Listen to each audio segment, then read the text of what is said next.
Hello friends, मैं हूं ज्योति सिंह और आप देख रहे हैं सक्सेस पथ। आज की जो हमारी इन्वायरमेंटल स्टडीज़ की जो सीरीज चल रही है पॉलिटेक्निक सिविल इंजीनियरिंग के थर्ड सेमेस्टर के स्टूडेंट के लिए, इस सीरीज में हम आज देखने वाले हैं वायु प्रदूषण का ऐतिहासिक संरचनाओं पर प्रभाव। फर्स्ट चैप्टर हम कवर कर चुके हैं, सेकंड चैप्टर के भी कुछ टॉपिक्स बचे हुए हैं जो आज हम इस वीडियो में कवर करेंगे। तो यहाँ पर आपका आज की वीडियो में सेकंड चैप्टर भी आपका समाप्त हो जाएगा। तो जो स्टूडेंट पीछे की वीडियो नहीं देखे हैं, नहीं देख पाए हैं, तो इन्वायरमेंटल स्टडीज़ की प्लेलिस्ट में जाके पीछे की सभी वीडियोस देख सकते हैं। ऐसे ही आपकी जो भी हाइड्रोलिक्स एंड हाइड्रोलिक्स मशीन का सब्जेक्ट है और आपका कंक्रीट टेक्नोलॉजी का जो सब्जेक्ट है, इसकी वीडियोज़ आपको इस चैनल पर मिल जाएगी, तो उसके प्लेलिस्ट में जाके आप उसकी वीडियोस देख सकते हैं। तो चलिए हम स्टार्ट करते हैं। यदि आप चैनल पर नए हैं तो चैनल को सब्सक्राइब कर लें, बेल आइकन को प्रेस कर लें, जिससे कि हमारे नए वीडियो की नोटिफिकेशन आप तक पहुंचती रहे और इस वीडियो को अपने फ्रेंड्स के साथ ज़्यादा से ज़्यादा शेयर करें। तो चलिए हम देखते हैं वायु प्रदूषण का ऐतिहासिक संरचनाओं पर प्रभाव। सेकंड चैप्टर हमारा एयर पॉल्यूशन था। तो एयर पॉल्यूशन में ही हम आगे पढ़ रहे हैं कि वायु प्रदूषण का हमारा ऐतिहासिक संरचनाओं पर क्या प्रभाव पड़ता है। तो यहाँ पर हम देख सकते हैं हमारे देश विदेश में अनेक ऐतिहासिक संरचनाएं हैं जो अपने बेजोड़ स्थापत्य कला, सौंदर्य एवं सांस्कृतिक धरोहर के रूप में प्रसिद्ध है। इनमें से आपका आगरा का ताजमहल, जो सफ़ेद मकराना पत्थर से बना हुआ भव्य एवं प्रेम व कला का प्रतीक स्वरूप है। कर्नाटक राज्य के हसन जिले में बेलूर मंदिर, रोम में कोलोजियम, इटली के वेनिस में सान मार्को व मिस्र में अलेक्जेंड्रिया भव्य इमारतों या स्मारकों के रूप में प्रसिद्ध है। आगरा के ताजमहल से 40 किलोमीटर दूर स्थित मथुरा रिफाइनरी से निकलने वाले आपके sulphur oxide, nitrous oxide, lead उक्त हाइड्रोकार्बन मिश्रित धुएं और धुंध के प्रभाव से उक्त ऐतिहासिक स्मारक कांतिहीन हो रहा है। इस स्मारक की सफ़ेदी पीलेपन में बदल रही है।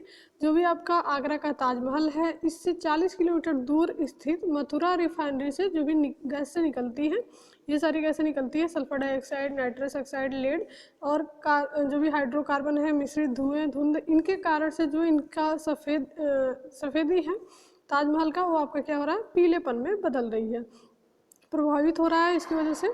एवं इस संरचना का पृष्ठ धीरे धीरे नष्ट हो रहा है। इसके पृष्ठ पर काले व ब्राउन रंग के धब्बे बन रहे हैं तथा पृष्ठ पपड़ियों के रूप में गिरकर समाप्त हो रहा है। तो ये आपका देख सकते हैं कि किस तरीके से आपका वायु प्रदूषण का यहाँ पर प्रभाव पड़ रहा है। जो भी आपके आगरा का ताजमहल है, उससे 40 किलोमीटर दूर स्थित मथुरा रिफाइनरी से जो भी गैसें निकलती हैं, प्रदूषित गैसें, उनके वजह से जो आगरे के ताजमहल का कलर है, जो वाइट कलर में होता है, वो पीलेपन में बदल रहा है और धीरे धीरे उनकी जो संरचना है उसका पृष्ठ आपका नष्ट हो जा रहा है, पपड़ियाँ बनकर वो गिरने लग रही है। तो इस प्रकार से आपका वायु प्रदूषण का ये प्रभाव वहाँ पर पड़ रहा है। जो भी ऐतिहासिक इमारत है उस पर भी इसका प्रभाव पड़ रहा है। तो इसी प्रकार कर्नाटक के हसन जिले में बेलूर मंदिर अपने पास स्थित प्लाईवुड फैक्ट्री से निकलने वाले काजल व फ्यूम की वजह से इस मंदिर का रंग उड़ता जा रहा है एवं सूट डिपॉजिट होकर इसकी सुंदरता को नष्ट कर रहा है। तो इसी प्रकार से आपके जहाँ कहीं भी मंदिर के आसपास जो भी ऐतिहासिक इमारत है, उसके आसपास जो भी आपके फैक्ट्री वगैरह हैं, इंडस्ट्री वगैरह है, तो उद्योग वगैरह हैं, तो वहाँ से जो भी आपकी गैसें निकलती हैं, दूषित गैसें निकलती हैं, उसके कारण जो उनका कलर है वो डाउन हो जाता है। जो भी वाइट कलर में है, जैसे आगरा का ताजमहल है, तो पीलेपन में बदल जा रहा है।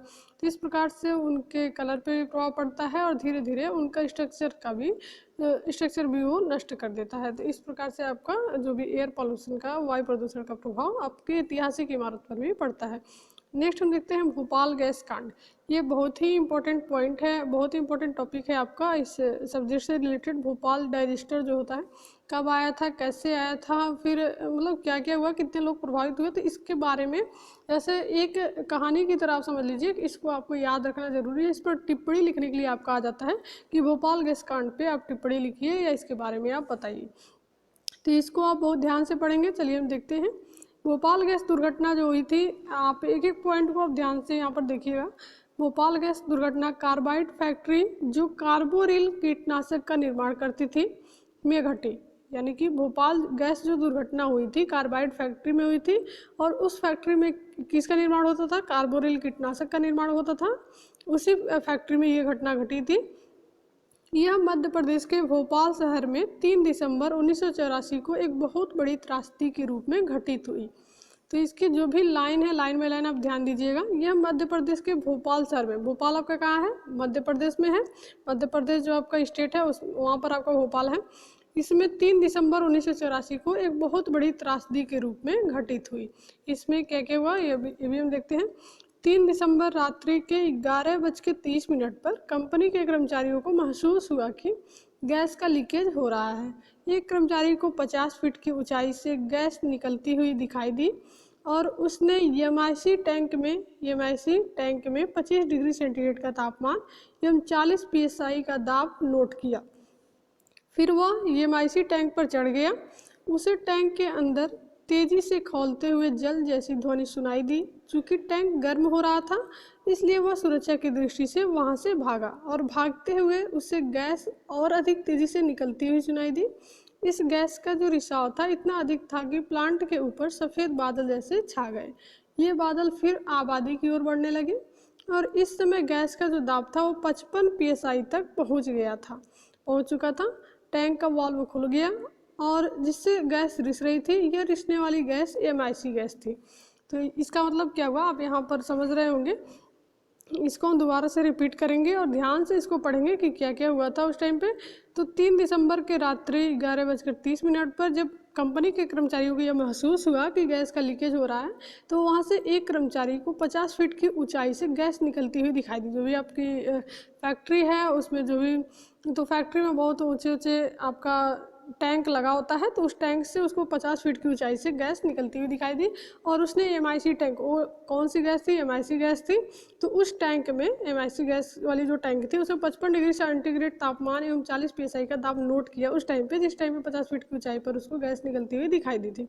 फिर वो एमआईसी टैंक पर चढ़ गया, यहाँ से आप देख सकते हैं। फिर क्या हुआ, वहाँ पर वो चढ़ गया उस टैंक पर और वहाँ पर वो देखने के लिए गया कि उसे टैंक के अंदर तेज़ी से खौलते हुए जल जैसी ध्वनि सुनाई दी थी। उसके बाद चूंकि टैंक गर्म हो रहा था इसलिए वो सुरक्षा की दृष्टि से वहाँ से भाग गया। जब टैंक गर्म हो रहा था, जो भी गैस थी वहाँ से निकल रही थी, खौल रही थी उसके अंदर, तो जब गैस खौल रही थी तो टैंक क्या हुआ, गर्म हो गया और इसके बाद से वो क्या, जो भी कर्मचारी था वहाँ से भाग गया अपनी सुरक्षा की दृष्टि से और उसे गैस और अधिक तेज़ी से निकलती हुई सुनाई दी। जब वो वहाँ से भागा तो उसे गैस और अधिक तेज़ी से निकलती हुई सुनाई दी और उसके बाद इस गैस का जो रिसाव था इतना अधिक था कि प्लांट के ऊपर सफ़ेद बादल जैसे छा गए। जो भी गैस था बहुत खौल रहा था, खौलने के बाद क्या है, वो गैस ऊपर की तरफ निकलता हुआ दिखाई दिया और उसके बाद जैसे वो वहाँ से भागा उसके बाद जो गैस है और तेज़ी से निकलती हुई सुनाई दी और पूरे प्लांट के ऊपर सफ़ेद बादल जैसे पूरा गैस आपका फैल गया था प्लांट के ऊपर। और ये बादल फिर आबादी की ओर बढ़ने, जो भी गांव वगैरह थे वहाँ पर, जो भी यहाँ पर लोग रहते थे, तो उस आबादी की तरफ ये जो गैस है बढ़ने लगा। जब ऊपर ये गैस सारी बाहर निकल गई, इस समय जो गैस का दाब था जब वो आबादी की तरफ बढ़ रहा था तो 55 psi नोट किया गया था। पहले जब दाब स्टार्टिंग में जो था, जब गैस निकलती हुई दिखाई दे रही थी 40 psi था, लेकिन जब ये बहुत फैल गया था तब उसका दाब था 55 psi। और जब इसका दाब ज़्यादा हो चुका था तो इसका टैंक का वाल्व जो था वो खुल गया था और जिससे गैस आपकी रिस रही थी।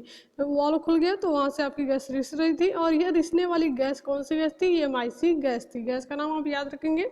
तो जो गैस रिस रही थी वो कौन सी गैस थी? एमआईसी गैस थी। आगे हम देखते हैं क्या हुआ इसमें। किसी दुर्घटना से बचने के लिए प्लांट में 2 प्रकार की सुरक्षा व्यवस्था अपनाई जाती है। जब कोई दुर्घटना हो तो वहाँ पर प्लांट में 2 प्रकार की सुरक्षा व्यवस्था हम अपना सकते हैं। पहला क्या है? स्क्रबर और दूसरा आपका है जल का फव्वारा। प्लांट के सुपरवाइजर ने पानी छिड़कने का आदेश दिया। जो भी सुपरवाइजर था उस प्लांट का, उसने पानी छिड़कने का आदेश दिया, परंतु पानी की धार गैस लीकेज के स्थान तक नहीं पहुंच सकी। फिर वेंट गैस स्क्रबर को रिसती हुई गैस को उदासीन करने के लिए छोड़ा गया, परंतु वह भी खराब निकला। लोगों को चेतावनी देने के लिए जब तक सायरन बजाए गए तब तक लोग गैस की चपेट में आ चुके थे। जब तक लोगों को इन्फॉर्म किया जाता, पहले तो सुरक्षा के लिए, सुरक्षा की दृष्टि से आपने जो भी प्रोसीजर होते हैं वो अपनाए गए, स्क्रबर के द्वारा, जेल का फव्वारे के द्वारा, लेकिन इससे जब कुछ नहीं हो पाया तो फिर लोगों को चेतावनी दी गई कि लोग अपने घरों से बाहर निकल जाए, कहीं दूर चले जाए। तो ये सारी चीज़ें जब तक लोगों को बताई जाती तब तक गैस जो था पूरी आबादी में फैल चुका था। यहाँ पर आप देख सकते हैं लोगों को चेतावनी देने के लिए जब तक सायरन बजाए गए तब तक लोग जो है गैस की चपेट में आ चुके थे। गैस पूरी आबादी तक फैल चुका था और खांसी, फेफड़ों की जकड़न आदि से व्यथित होकर इधर उधर भागने लगे। जो भी लोग थे, जो भी आबादी थी जहाँ पर लोग रहते थे, वो पूरे लोग गैस की चपेट में आ चुके थे। जब तक उनको चेतावनी दिया जाता, उनको बताया जाता कि वहाँ से वो हट जाए। 2 घंटे तक सुरक्षा वाल्व के खुले रहने से लगभग 50,000 पौंड MIC गैस अपने द्रव रूप से बाहर आ चुका था।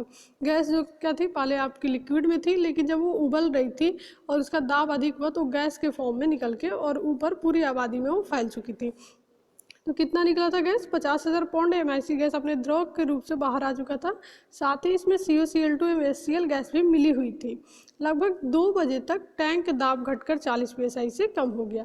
पहले स्टार्टिंग में 40 ही था आपका जब नोट किया गया, फिर आपका बढ़ गया था, 55 हो गया था।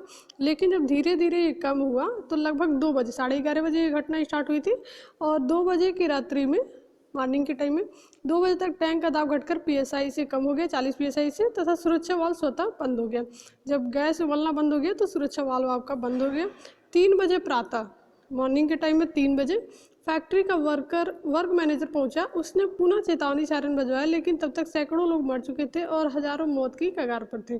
तो बहुत बड़ी दुर्घटना हुई थी, बहुत ज़्यादा लोग वहाँ पर प्रभावित हुए थे भोपाल गैस कांड से, भोपाल गैस त्रासदी से।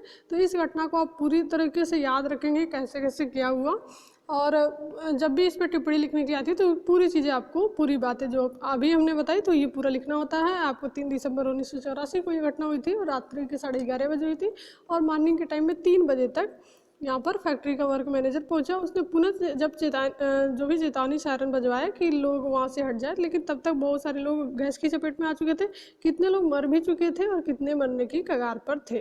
तो ये सारी बातें हुई वहाँ पर जब भी भोपाल गैस त्रासदी हुआ था। तो ये सारे पॉइंट आप नोट रखेंगे और याद किए रहेंगे। जब भी आपसे एग्जाम में पूछा जाता है तो ऐसे ही आपको लिखना पड़ेगा। यहाँ पर आप देख सकते हैं जो भी गैस वहाँ पर थी उसके बारे में पूरी डिटेल बताया गया है। यहाँ पर देखिए, MIC गैस को प्रशीतन प्रणाली द्वारा 0 डिग्री सेंटीग्रेड पर रखा जाता है, क्योंकि यह अत्यंत वाष्पीकृत होने वाली गैस है और यह नमी के प्रति बहुत अधिक सक्रिय है। इसका क्वथनांक आपका देख सकते हैं यहाँ पर कितना है। निर्माण प्रक्रिया के समय इसमें फॉस्जीन गैस अर्थात COCl2 2% तक मिली रहती है। MIC गैस के उत्पादन की क्रिया निम्न प्रकार है। तो इस तरीके से आपकी MIC गैस का उत्पादन होता है। MIC गैस के बारे में हम देख लेते हैं। MIC गैस के संपर्क में रहने वाले कर्मचारी की छाती में जकड़न एवं श्वसन तंत्रिका में कमी आ जाने के कारण श्वास लेने में परेशानी का अनुभव करता है, श्वास लेने में दिक्कत होती है। और फास्जीन गैस एक तीव्र जहर है। यहाँ पर आप देख सकते हैं इसका प्रयोग प्रथम विश्व युद्ध में किया गया था। जो फास्जीन भी इसमें मिली होती है MIC गैस में, आप पहले आपने देखा यहाँ पर इसमें फास्जीन गैस भी मिली होती है। यहाँ पर देख लीजिए कि निर्माण प्रक्रिया के समय इसमें फास्जीन गैस तथा COCl2 2% तक मिली रहती है। और ये जो फास्जीन गैस है बहुत ही हानिकारक होती है। इसका प्रयोग प्रथम विश्व युद्ध में किया गया था। जो फास्जीन गैस है एक तीव्र जहर है, देख सकते हैं आप, एक तीव्र जहर है और इसका प्रयोग कहाँ किया गया था? प्रथम विश्व युद्ध में किया गया था। तो इस प्रकार से ये बहुत ही हानिकारक गैस है जो आपकी MIC गैस में मिली हुई थी। इसी वजह से लोगों को बहुत ज़्यादा दिक्कत हो गई और बहुत ज़्यादा लोग यहाँ पर मर गए थे। फास्जीन गैस फेफड़ों में सिकुड़न, खांसी आना, छाती में सिकुड़न एवं दर्द उत्पन्न करती है। जब MIC एवं फास्जीन गैस संयुक्त हो जाती है, जब ये दोनों एक साथ मिलती हैं, फास्जीन और MIC को एक साथ मिलाते हैं, तब इनका सम्मिलित जो प्रभाव होता है अत्यंत विनाशकारी हो जाता है। तो आप सोच सकते हैं, अनुमान लगा सकते हैं कि कितनी ज़्यादा लोग प्रभावित हुए होंगे और कितने ज़्यादा लोग वहाँ पर मर गए थे, कितने ज़्यादा लोग मरने की कगार पे थे, क्योंकि ये गैस ही बहुत जहरीली थी। MIC गैस तो मान लीजिए अलग से, फास्जीन जो है MIC है, अगर ये अलग अलग रहें तो अब तो इन हानिकारक है, लेकिन जब इन दोनों को एक साथ मिला दिया जाता है, MIC और फास्जीन गैस को संयुक्त हो जाती है, तब इनका जो सम्मिलित प्रभाव होता है ये अत्यंत ही विनाशकारी हो जाता है। तो इससे बहुत ज़्यादा दिक्कत हुई थी। 24 घंटे के अंदर यह मिश्रण जीवों की लगभग 80% तक जान ले लेता है। यहाँ पर आप देख सकते हैं जो मिश्रण है MIC गैस और फास्जीन गैस का, 24 घंटे के अंदर यह मिश्रण जीवों की लगभग 80% तक जान ले लेता है। वह इसके संपर्क में आँखों के आने पर आँखों में जलन होने लगती है। और इस गैस की वजह से भोपाल के हिमदिया अस्पताल में 2000 लोग मारे गए और 1 हफ्ते के अंदर लगभग 10,000 लोग मारे गए। लगभग 10,000 व्यक्ति अंधे हो गए। सड़कों, गलियों आदि में लाशें सड़ने लगी। लगभग 1 लाख लोग शहर छोड़कर जा चुके थे। इस प्रकार MIC गैस की विनाश लीला का अंत हुआ। भारत सरकार ने अपने देश में तथा अमेरिका में इस कंपनी पर मुकदमा चलाया। कंपनी को गैस पीड़ितों को आर्थिक सहायता देनी पड़ रही थी। तो आप देख सकते हैं कितनी भारी मात्रा में यहाँ पर नुकसान हुआ, लोगों को कितनी दिक्कत हुई, कितने लोग मारे गए, तो बहुत ज़्यादा नुकसान हुआ था। तो इसलिए ये जो गैस आपकी गैस त्रासदी है, भोपाल गैस त्रासदी, इसको अभी तक याद किया जाता है और इसके बारे में बार बार से आपके एग्जाम में पूछा जाता है। तो आप याद रखेंगे कितने लोग मारे गए, 2000 लोग मारे गए। एक हफ्ते के अंदर लगभग 10,000 लोग मारे गए। लगभग 10,000 व्यक्ति जो हैं अंधे हो गए, आंखों में भी इससे प्रॉब्लम होती है। सड़कों गलियों में आदमी लाशें चढ़ने लगी और लगभग 1 लाख लोग शहर छोड़कर जा चुके थे। तो ये थी मैसी गैस की विनाश लीला का अंत यहाँ पर इस प्रकार से हुआ। तो ये आप देख सकते हैं कि भोपाल गैस त्रासदी में कितनी प्रॉब्लम हुई थी, कितने लोगों को नुकसान हुआ था। तो पूरी डिटेल ये थी भोपाल गैस त्रासदी के ऊपर। तो आप इसको एग्जाम में अच्छे से लिखिएगा जब भी आपके एग्जाम में ये पूछा जाता है। नेक्स्ट हम देखते हैं लंदन में छाया धूम्र कुहासा। इसका क्या मतलब है? ये भी एक आपकी एयर पॉल्यूशन से रिलेटेड है। इसमें हम देखते हैं लंदन शहर के ऊपर धूम्र कुहासा जो भी आपका स्मोक है लगभग 5 दिनों तक छाया रहा, जिसके कारण 4000 लोगों की मौत हो गई। लंदन शहर में ऐसे उद्योग बहुतायत मात्रा में है जिनकी वजह से वायुमंडल में धुआं व सल्फर डाइऑक्साइड की मात्रा में बढ़ोतरी होती है। अधिकांश ठंडे प्रदेशों में वायुमंडल में ताप के प्रतिक्रमण के कारण वायुमंडल का ताप धरातल के ऊपर की ओर अधिक हो जाता है। यहाँ पर आप देख सकते हैं धरातल के ऊपर की ओर अधिक हो जाता है। चिमनी से निकला धुआं ठंडी हवा के संपर्क में आने से भारी होकर हवा में उठना बंद कर देता है। जो भी आपका ठंडा मौसम है, ठंडे मौसम में वायुमंडल में पर्याप्त कुहासा यानी कि फॉग रहता है। यह कुहासा धुएं के कणों पर संघनित होने लगता है। कुहासा और धुएं के मिलने से यहाँ पर देख सकते हैं कुहासा बनता है। घाटी पर स्थित शहर लंदन इसी धूम्र कुहासे से पूरी तरह से ढक गया था। जैसे आपका भोपाल गैस त्रासदी हुआ था, उसी प्रकार से ये भी एक त्रासदी ही है, जिसके बारे में यहाँ पर बताया गया है। धुएं के साथ साथ चिमनियों से बहुत अधिक मात्रा में सल्फर डाइऑक्साइड भी निकलती हैं। यह गैस धूम्र कुहासे की परत के नीचे एकत्रित हो जाती है।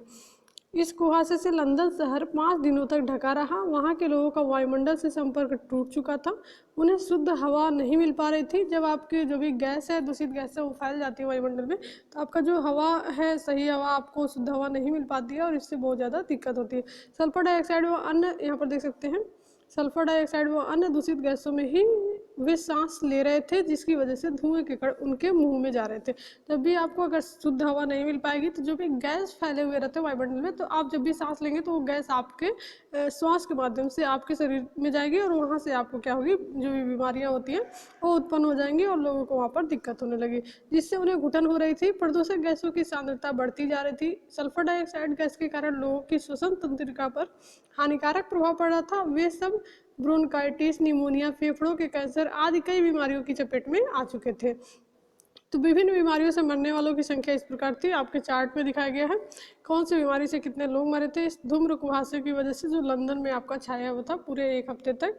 तो उसमें क्या था कि जो वायुमंडल में जो गैस थी वो पूरी फैली हुई थी, गैस ही पूरी फैल गई थी वायुमंडल में, शुद्ध हवा, ताज़ी हवा नहीं मिल पा रही थी। तो जब भी हम सांस लेंगे तो वायुमंडल में जो भी चीज़ें हमारे आसपास रहेंगी वही हमारे सांस के माध्यम से हमारे शरीर में चली जाएंगी और फिर उसके द्वारा जो भी आपका इफेक्ट पड़ेगा आपकी बॉडी पे, तो वहाँ से आपको कई तरह की बीमारियाँ हो जाती हैं। तो यहाँ पर इस चार्ट के माध्यम से दिखाया गया है कि कौन सी बीमारी के कारण कितने लोग मरे हुए थे। तो इस चार्ट में तो ये ज़्यादा इंपॉर्टेंट नहीं है, लेकिन आपको इस लंदन में जो धूम्र कुहासा था इसके बारे में जानना जरूरी है। तो आप इसके बारे में जानते रहिएगा, जब भी एग्जाम में पूछे तो आप इसको बता सकते हैं। नेक्स्ट जो इम्पोर्टेंट टॉपिक है आज का, हमारा लास्ट टॉपिक है ये ग्रीन हाउस इफेक्ट। जो भी आपकी ग्रीन हाउस गैसेज हैं इसके बारे में हम देखेंगे। ग्रीन हाउस गैसेज आपकी क्या होती हैं? देखिए, जलवायु परिवर्तन व तापमान वृद्धि का अध्ययन संयुक्त राष्ट्र की संस्था जो भी inter governmental panel on climate change, जिसको हम IPCC द्वारा किया जाता है, IPCC के नाम से जानते हैं, इसने अपनी 4थी समीक्षा रिपोर्ट वर्ष 2007 में प्रस्तुत की थी।